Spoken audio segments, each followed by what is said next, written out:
Very good evening guys. मेरा नाम अमित है और आप देखना शुरू कर चुके हैं आप सभी का अपना YouTube channel know your nature. तो दोस्तों, आज के धुआंधार सेशन में आज हम लोग बात करेंगे सॉइल साइंस की ऑब्जेक्टिव क्वेश्चंस के बारे में। जी हाँ दोस्तों, अगर आपका भी एग्जाम नज़दीक है, UP triple S C AGTA का या फिर एफओ का या फिर कोई भी एग्रीकल्चर कम्पिटिटिव एग्जाम अगर आपका नज़दीक है, आप जो है कि कंपटीशन की तैयारी कर रहे हैं, तो हमसे बिल्कुल जुड़ जाइए। क्योंकि लगातार लगातार agronomy, horticulture, soil science, economics, statics और सारे मेजर सब्जेक्ट्स जो भी हमारे एग्रीकल्चर के एग्जाम में पूछे जाते हैं, सारे मेजर सब्जेक्ट के साथ मैं जो है कि हाजिर होऊंगा आपके सामने। और लगातार वीडियो आएंगी हमारी, तो जुड़ जाइए हमसे। लाइक करिए, शेयर करिए, सब्सक्राइब करिए। और चलिए आगे बढ़ते हैं। तो सॉइल साइंस की ऑब्जेक्टिव क्वेश्चंस को आज हम लोग सॉल्व करेंगे। आइए समझते हैं। क्वेश्चंस का श्रृंखला काफ़ी बेहतरीन है दोस्तों। आप देख सकते हैं यहाँ पे क्वेश्चंस कितने ज़बरदस्त उठाए गए हैं। क्वेश्चन नंबर 1 है आपका, soil fertility and fertilizer was written by. दोस्तों, क्वेश्चन नंबर 1 है, soil fertility and fertilizer was written by. ठीक है, ये एक बुक का नाम है दोस्तों, सॉइल फर्टिलिटी एंड फर्टिलाइजर। इस बुक को किसके द्वारा लिखा गया था, यही क्वेश्चन पूछा गया है यहाँ पे। तो इसका आंसर बताइए। ऑप्शन ए है एनसी ब्रेडी, ऑप्शन बी है टिसडेल एट ऑल, ऑप्शन सी है MM राय और ऑप्शन डी है नन ऑफ दीज। तो दोस्तों, इसका सही जवाब हो जाएगा ऑप्शन बी, टिसडेल एट ऑल। ठीक है, तो दोस्तों टिसडेल एट ऑल को टिक करेंगे और अगले क्वेश्चन की तरफ आगे बढ़ेंगे। ऑप्शन बी यहाँ पे बिल्कुल सही हो जाएगा, टिसडेल एट ऑल। ठीक है दोस्तों, टिसडेल एट ऑल ने soil fertility and fertilizers book लिखा था। ठीक है, आगे बढ़ेंगे। Who suggested that the principal nourishment of plant was water? Most important question. कौन सजेस्ट किया था, किस साइंटिस्ट ने सजेस्ट किया था कि जो प्रिंसिपल नरिशमेंट है प्लांट का वो वाटर है। नरिशमेंट का मतलब होता है पोषण देना। जो मेन पोषण करता है प्लांट का वो पानी है, वाटर है। ऐसा कौन सजेस्ट किया था, किस साइंटिस्ट ने? तो ऑप्शन ए है आपका दोस्तों पीटर रोडरिक्सन जी, ऑप्शन बी है जेबी हेलमोंट, ऑप्शन सी है फ्रांचिस ब्रैकॉन बैकॉन और ऑप्शन डी है जेथरो टूल। तो दोस्तों, इसका सही जवाब क्या हो जाएगा? इसका सही जवाब हो जाएगा option C, Francis Bacon. Option C, Francis Bacon ने सजेस्ट किया था कि जो वाटर है प्लांट का प्रिंसिपल नरिशमेंट है। ठीक है, वाटर से ही प्लांट जो है कि मैक्सिमम न्यूट्रिएंट अपटेक कर लेता है। ठीक है, चलिए अगले क्वेश्चन की तरफ आगे बढ़ेंगे। और आई होप आपको क्वेश्चंस समझ में आ रहे होंगे, कंटेंट आपको पसंद आ रहा होगा। अगर कंटेंट पसंद आ रहा है तो वीडियो को लाइक करिए, शेयर करिए, सब्सक्राइब करिए। ठीक है, क्योंकि लगातार सेशन चलता रहेगा दोस्तों। लगातार जो है कि आपको इम्पोर्टेंट क्वेश्चंस का श्रृंखला मिलता रहेगा। ठीक है, चलिए question number 3, who gave the statement water was the sole nutrient of plant? Most important, most important. किसने ऐसा कहा था कि वाटर जो है कि सोल न्यूट्रिएंट है प्लांट का, प्लांट के लिए जो है कि सोल न्यूट्रिएंट, अकेला न्यूट्रिएंट वाटर है? ऐसा किसने कहा था? ऑप्शन ए है दोस्तों रॉबर्ट बॉयले, ऑप्शन बी है जॉन वुडवर्ड, ऑप्शन सी है JR ग्लोवर, ऑप्शन सी है JR ग्लोवर, ऑप्शन डी है जेबी हेलमोंट। तो दोस्तों, इसका सही जवाब हो जाएगा ऑप्शन नंबर डी, जेबी हेलमोंट। ठीक है, जेबी हेलमोंट पे टिक करेंगे और अगले क्वेश्चन की तरफ आगे बढ़ेंगे दोस्तों।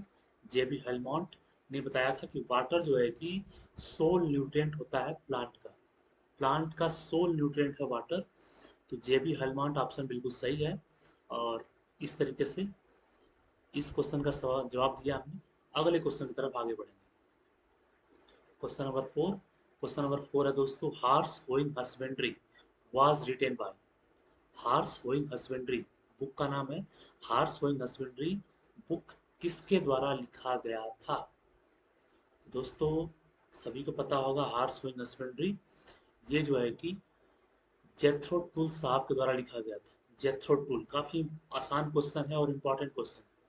ठीक है, जेथरो टूल साहब के द्वारा जो है कि हार्स होइंग हस्बेंड्री बुक लिखा गया था। तो ऑप्शन बी यहाँ पे जेथरो टूल है, तो बी को हम टिक करेंगे और अगले क्वेश्चन की तरफ आगे बढ़ जाएंगे।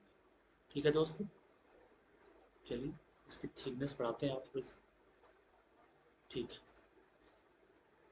ऑप्शन बी को टिक करा हमने और अगले क्वेश्चन की तरफ हम लोग आगे बढ़ेंगे। ऑप्शन बी यहाँ पे जेथरो टूल बिल्कुल सही है, लिविंग नहीं सही है।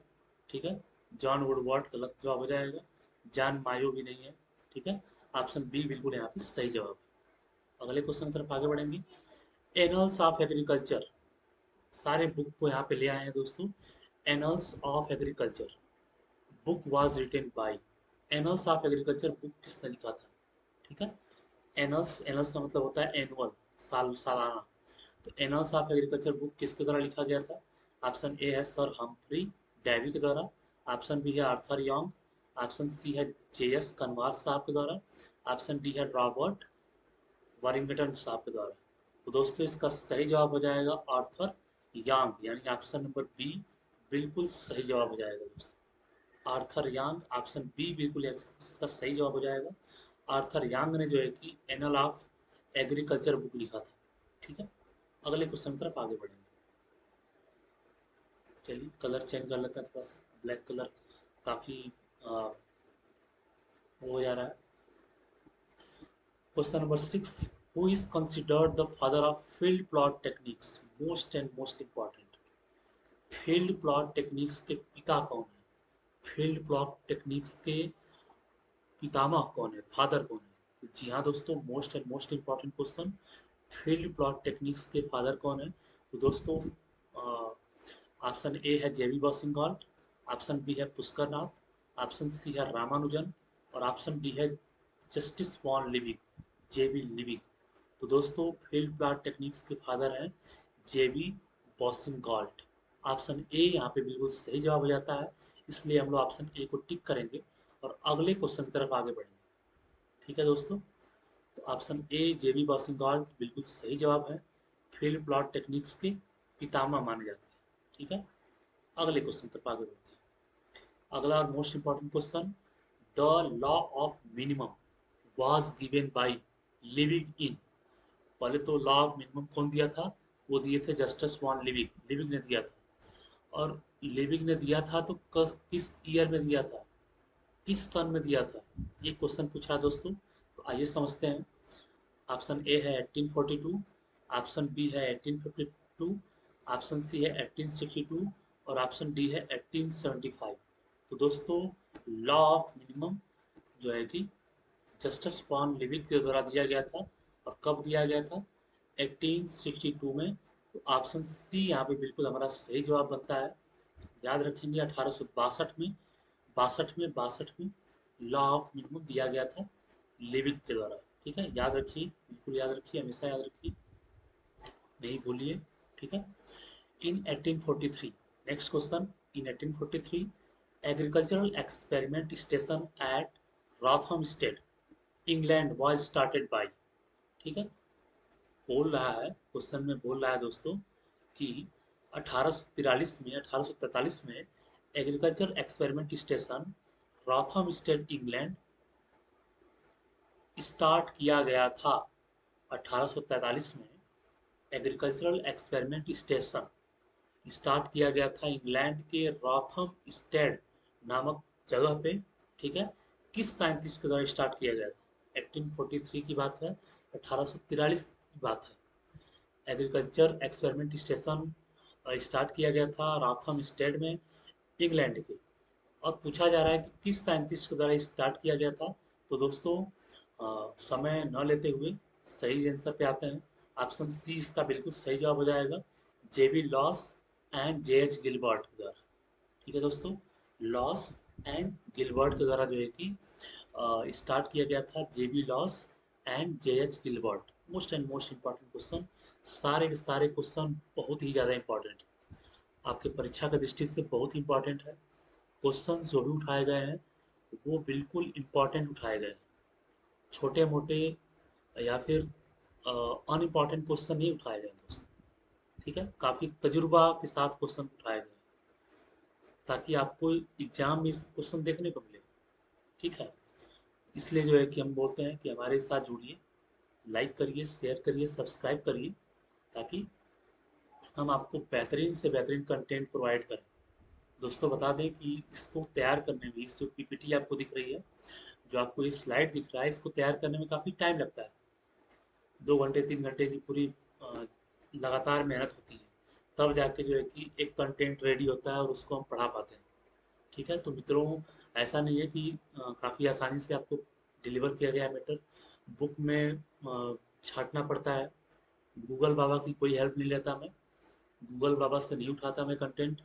गूगल में ऐसे कंटेंट नहीं मिलते हैं। आप भी गूगल को सर्च करते होंगे। तो सारी की सारी मेहनत है दोस्तों। तो इसको जो है कि सपोर्ट करिए, ताकि हम आपको और भी बेहतर से बेहतर कंटेंट दे सकें। ठीक है, तो 1843 में एग्रीकल्चर एक्सपेरिमेंट स्टेशन स्टार्ट किया गया था रॉथम स्टेट में, इंग्लैंड में, जेबी लॉस और जेएस गिलबर्ट के द्वारा। आगे बढ़ेंगे अगले क्वेश्चन की तरफ। Who isolated bacillus radicicola? किसने आइसोलेट किया था बैसिलस रेडिसिकोला को? बैसिलस रेडिसिकोला क्या है दोस्तों? ऑर्गेनिजम्स है जो नाइट्रोजन का फिक्सेशन करता है, और इसको आइसोलेशन जो है कि 1888 में किया गया था। जैसा कि क्वेश्चन में ही पूछा गया है कि कौन जो है कि बैसिलस रेडिसिकोला बैक्टीरिया को आइसोलेट किया था, जो कि नाइट्रोजन फिक्सेशन के लिए रिस्पॉन्सिबल है। तो दोस्तों इसका सही जवाब क्या हो जाएगा, बताएंगे कमेंट करके। ऑप्शन ए है एस यूनोग्राडेस्की, ऑप्शन बी है M M Beijerinck, option C है मिल्टन विटने, और ऑप्शन डी है जेबी लॉस। दोस्तों बैसिलस रेडिसिकोला को 1888 में जो नाइट्रोजन फिक्सेशन के लिए रिस्पॉन्सिबल है, इसको जो है कि आइसोलेट किया था सर्वप्रथम एम डब्ल्यू बेजरिंग साहब ने। तो ऑप्शन बी यहाँ पे बिल्कुल आपका सही जवाब हो जाएगा। ठीक है, ऑप्शन बी बिल्कुल सही जवाब हो जाएगा यहाँ पे दोस्तों। एम डब्ल्यू बेजरिंग साहब ने बैसिलस रेडिसिकोला को आइसोलेट किया था, जो नाइट्रोजन फिक्सेशन के लिए रिस्पॉन्सिबल है। कब किया था? 1888 में किया था। ठीक, आगे बढ़ेंगे। इन remote sensing which type of radiation is utilized for photography? ठीक है, remote sensing में किस तरीके का जो है कि रेडिएशन का यूज किया जाता है फोटोग्राफी के लिए? फोटोग्राफी यूटिलाइज करने के लिए किस तरीके के रेडिएशन का यूज किया जाता है? ठीक है, रिमोट सेंसिंग आपको पता ही है कि दो वर्डों से मिलकर बना है, रिमोट और सेंसिंग। रिमोट का मतलब होता है फार अवे, और सेंसिंग का मतलब होता है टू सेंस। ठीक है, तो दूर से किसी भी चीज़ को सेंस करना क्या कहलाता है? रिमोट सेंसिंग कहलाता है। तो रिमोट सेंसिंग यानी जो सैटेलाइट होते हैं, सैटेलाइट से जो अर्थ सरफेस की पिक्चर ले जाते हैं, उसके लिए किस रेडिएशन का यूज़ किया जाता है दोस्तों? ये क्वेश्चन पूछा गया है। तो उसके लिए दोस्तों जो है कि रेडिएशन का यूज़ किया जाता है, उसका नाम है इंफ्रारेड रेडिएशन। ऑप्शन सी बिल्कुल सही जवाब है, इंफ्रारेड। ठीक है, अगले क्वेश्चन की तरफ आगे बढ़ेंगे। क्वेश्चन 11 काफी आसान क्वेश्चन है। वन बुशेल यानी कि 1 pu is equal to, one bushel किसके बराबर होता है? वन बुशेल जो है कि दोस्तों, बुशेल लीटर को मेजर करता है। आपको बता दें 35.24 लीटर एक बुशेल में होता है। एक बुशेल जो है कि 35.24 लीटर के बराबर होता है। तो one bushel is equal to 35.24 litre, यानी कि ऑप्शन बी यहाँ पे बिल्कुल सही जवाब हो जाएगा। अगले क्वेश्चन की तरफ आगे बढ़ेंगे। 1 ton is equal to KG, एक टन में कितने किलो होता है? एक टन में जनरली आप पूछेंगे किसी से, एक टन में लोग जो है कि 1000 किलो बताएंगे। लेकिन दोस्तों 1000 किलो नहीं होता है, एक टन में 907 केजी होता है। एक ton is equal to 907 KG. ठीक है, तो ऑप्शन बी यहाँ पे बिल्कुल सही जवाब हो जाएगा। ठीक है, अगले क्वेश्चन की तरफ आगे बढ़ेंगे। इन क्वेश्चन में ज़्यादा कुछ है नहीं, इसलिए मैं आपको इलाबोरेट नहीं कर रहा। Question number 13, it has been observe that soil pH increase in, most important question, काफ़ी कंसेप्चुअल क्वेश्चन। पीएच से जरूर क्वेश्चन है, लेकिन कंसेप्ट वाला क्वेश्चन है दोस्तों। कंसेप्ट क्लियर होगा तभी आप इसका आंसर दे पाएंगे, अदरवाइज कंफ्यूज हो जाएंगे। ठीक है, तो पूछ रहा है कि ये ऑब्जर्व किया जाता है कि सॉइल पीएच इंक्रीज हो जाता है किस महीने में? समर महीने, समर में, किस सीजन में? समर में, विंटर में, जायद में, या पोस्ट मानसून के बाद, मानसून के बाद। ठीक है, तो दोस्तों विंटर में जो है कि सॉइल पीएच बढ़ जाता है। ठीक है, ये ऑब्जर्व किया था, विंटर समय में सॉइल पीएच बढ़ जाता है। क्यों बढ़ता है दोस्तों? विंटर में क्या होता है कि विंटर में जो है कि ठंड का मौसम होता है। ठंड के मौसम में ऑर्गेनिक मैटर का लॉस नहीं होता है। ठंडी में ऑर्गेनिक मैटर का लॉस नहीं होता है। गर्म प्रदेशों में या गर्मी में ऑर्गेनिक मैटर का लॉस ज़्यादा होता है। अब आप पूछेंगे कि ऑर्गेनिक मैटर का लॉस कैसे होता है। ऑर्गेनिक मैटर का लॉस दोस्तों ऐसे होता है कि अगर गर्मी का मौसम होगा तो जो सॉइल के अंदर बैक्टीरिया होंगे वो रेस्पिरेशन ज़्यादा करेंगे। ज़्यादा रेस्पिरेशन करेंगे तो ज़्यादा फास्ट तरीके से वो जो है कि ऑर्गेनिक मैटर को खाएंगे, और जब खाएंगे तो लॉस हो जाएगा। ठीक है, खाएंगे तो उसको गैस फॉर्म में रिलीज कर देंगे, लॉस हो जाएगा उसका ऑर्गेनिक मैटर का। और ठंड के मौसम में बैक्टीरिया कम एक्टिव होते हैं, वो जो है कि लॉस नहीं करते हैं ऑर्गेनिक मैटर का लॉस कम होता है। ऑर्गेनिक मैटर से ही सॉइल का पीएच भी है। अगर ऑर्गेनिक मैटर सॉइल में होगा तो पीएच जो है कि इंक्रीज हो जाएगी। ठीक है, पीएच बढ़ेगी। अगर ऑर्गेनिक मैटर सॉइल में कम होगा तो पीएच आपका घट जाएगा। ठीक है, तो चलिए, ये ऑब्जर्व किया जाता है कि पीएच जो है कि इंक्रीज हो जाती है समर विंटर में। तो बिल्कुल सही जवाब है, पीएच आपका बढ़ जाता है विंटर सीजन में, और समर सीजन में पीएच आपका घट जाता है, कम हो जाता है। ठीक है, उसका मेन कारण ऑर्गेनिक मैटर हो सकता है। The behaviour of plant in relation to day length is term. ठीक है, प्लांट का बिहेवियर डे लेंथ के टर्म में। ठीक है, प्लांट को डे लेंथ के टर्म में क्या कहा जाता है? प्लांट बिहेवियर को डे लेंथ में अगर बात करें तो उसको क्या कहा जाता है? तो ऑप्शन ए है थर्मोपेरियोडिज्म, फोटोपेरियोडिज्म, हेलियोट्रॉपिक, और नन ऑफ दी एबव। तो दोस्तों, प्लांट डे लेंथ के सापेक्ष में फोटोपेरियोडिज्म टर्म दिया जाता है प्लांट को। ठीक है, तो बिहेवियर ऑफ प्लांट को जो है कि डे लेंथ के टर्म में फोटोपेरियोडिज्म के नाम से जानते हैं। तो ऑप्शन बी यहाँ पे बिल्कुल सही जवाब हो जाएगा, फोटोपेरियोडिज्म। ठीक है, अगले क्वेश्चन की तरफ आगे बढ़ेंगे। Scab of iris potatoes, pox of sweet potatoes, and black root rot of tobacco are favored by। दोस्तों पूछ रहा है क्वेश्चन कि scab of iris potato, iris potato में जो स्कैब आता है वो, उसके अलावा स्वीट पोटैटो में जो पॉक्स के सिम्टम आते हैं वो, उसके अलावा black root rot of tobacco, tobacco में ब्लैक रूट रॉट जो आता है सिम्टम, ये सब जो है कि डिजीज है दोस्तों, तीनों के तीनों डिजीज है। ये डिजीज किस कंडीशन में फेवरेबल हो जाती है?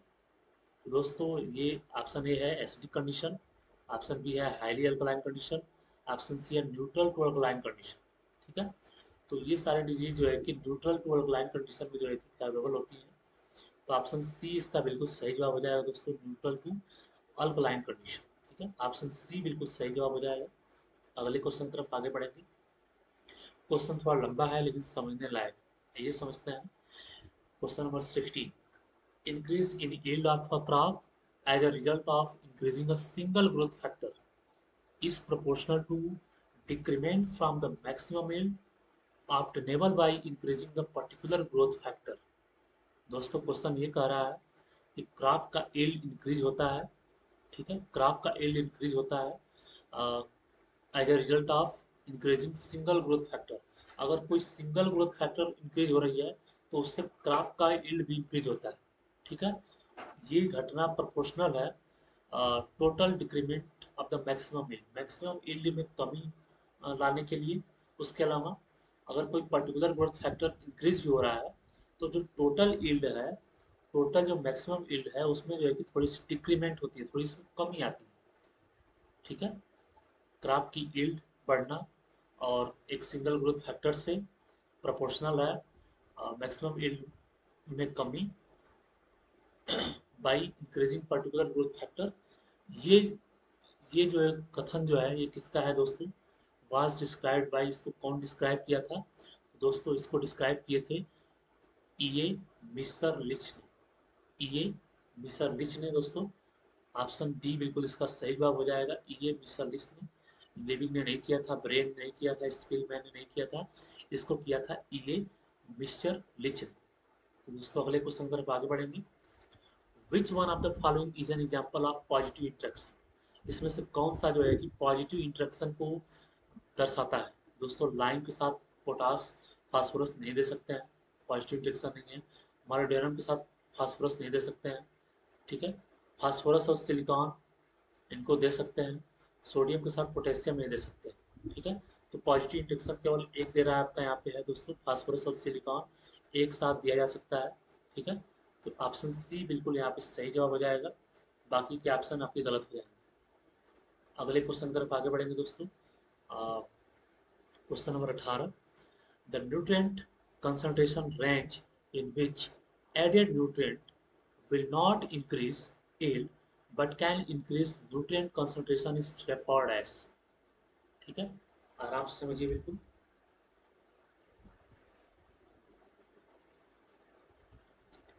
ठीक है, the nutrient concentration range in which, कहने का मतलब है कि न्यूट्रिएंट कंसंट्रेशन अगर बढ़ता है, न्यूट्रिएंट्सन अगर आपने फील्ड में लगातार आप न्यूट्रिएंट डाल रहे हैं, ठीक है, तो उससे क्या होगा, यील्ड नहीं बढ़ेगी। यील्ड तो फसल को जितना चाहिए उतना ले लेगा वो, यील्ड उतना ही रहेगा, लेकिन न्यूट्रिएंट का कंसंट्रेशन बढ़ जाएगा। ठीक है, तो वो क्या कहलाएगा, भाई हमको भूख नहीं है और हमको आप जो है खूब फल फ्रूट मिठाई केला वगैरह खूब ला के दे रहे हैं और मैं उसको खा भी रहा हूँ। ठीक है, भूख नहीं है लेकिन फिर भी खा रहा हूँ, तो ऐसे कंजम्पशन को क्या बोलेंगे, लग्जरी लाइफ। अगर हमारे पास जरूरत, हमारे रोटी कपड़ा मकान की जरूरत है और मुझे जो है कि खूब अथाह धन संपत्ति है, तो मैं कौन सी लाइफ जीऊंगा, तब मैं जीऊंगा लग्जरी लाइफ। गाड़ी बिल्कुल BMW से कम नहीं लूंगा, मकान एक विला खरीद लूंगा और ऐसे सारी चीज़ें अपनी लग्जरी कर लूंगा। ठीक है, जब मेरे पास खाने से ज़्यादा चीज़ें आ जाएंगी तो लग्जरी लाइफ हो जाएगी। तो ऐसे ही पौधों के केस में भी होता है, अगर सॉइल में न्यूट्रिएंट ज़रूरत से ज़्यादा हो जाता है तो प्लांट भी उसको ज़्यादा कंजर्व अपटेक कर लेता है, तो उसी कंजम्पशन को लग्जरी कंजम्पशन बोलते हैं। ठीक है, न्यूट्रिएंट कंसंट्रेशन रेंज अगर बढ़ जाता है तो प्लांट का यील्ड इंक्रीज नहीं होता है, लेकिन कंसंट्रेशन ऑफ न्यूट्रिएंट जो है कि वो ज़्यादा अपटेक करता है, तो उस पार्ट को जो है कि लग्जरी कंजम्पशन बोला जाता है दोस्तों। ऑप्शन सी यहाँ पे बिल्कुल सही जवाब हो जाएगा, लग्जरी कंजम्पशन। ठीक है, यही है आपका, और कुछ नहीं है। Question number 19, which element is considered as energy currency for the plant, कौन सा न्यूट्रिएंट इसमें से प्लांट के लिए एनर्जी करेंसी है, फटाफट एनर्जी सप्लाई करता है, एनर्जी को, एनर्जी का पूरा करेंसी है, एनर्जी का पूरा स्रोत है। तो दोस्तों फास्फोरस, ऑप्शन बी यहाँ पे बिल्कुल सही जवाब है। फास्फोरस जो है कि प्लांट का जो है कि एनर्जी करेंसी होता है दोस्तों। ठीक है, आज के क्वेश्चन नंबर, आखिरी क्वेश्चन तरफ बढ़ेंगे, क्वेश्चन नंबर 20 की तरफ। Which element is, which element is indirectly related with drought resistant, ऐसा कौन सा एलिमेंट है जो इनडायरेक्टली रिलेटेड है ड्रॉट रेसिस्टेंट के प्रति। ड्रॉट रेसिस्टेंस में काम करता है लेकिन इनडायरेक्ट रूप से, डायरेक्टली नहीं। ठीक है, तो दोस्तों उसका सही जवाब है आपका option number C, phosphorus. Phosphorus जो है कि ड्रॉट रेसिस्टेंट है लेकिन इनडायरेक्टली रोल प्ले करता है। ठीक है, फास्फोरस, कभी बताएंगे फास्फोरस के बारे में, बहुत दीजिए क्या, सही लिखा हो, कभी फास्फोरस के बारे में फुर्सत से बताएंगे। फास्फोरस एक ऐसा एलिमेंट होता है जो इजीली अवेलेबल नहीं होता है, कुछ कुछ कंडीशन में अवेलेबल होता है। आई होप आपको ये वीडियो पसंद आया होगा। काफ़ी मेहनत करना पड़ता है दोस्तों एक वीडियो कंटेंट क्रिएट करने में, तो इस मेहनत को पहचानिए और लाइक करिए, शेयर करिए, सब्सक्राइब करिए। ठीक है, लाइक करके एटलीस्ट बताइए कि आप तक मेरी बात पहुंची है। थैंक यू सो मच, मिलेंगे नेक्स्ट वीडियो में, तब तक के लिए जय हिंद।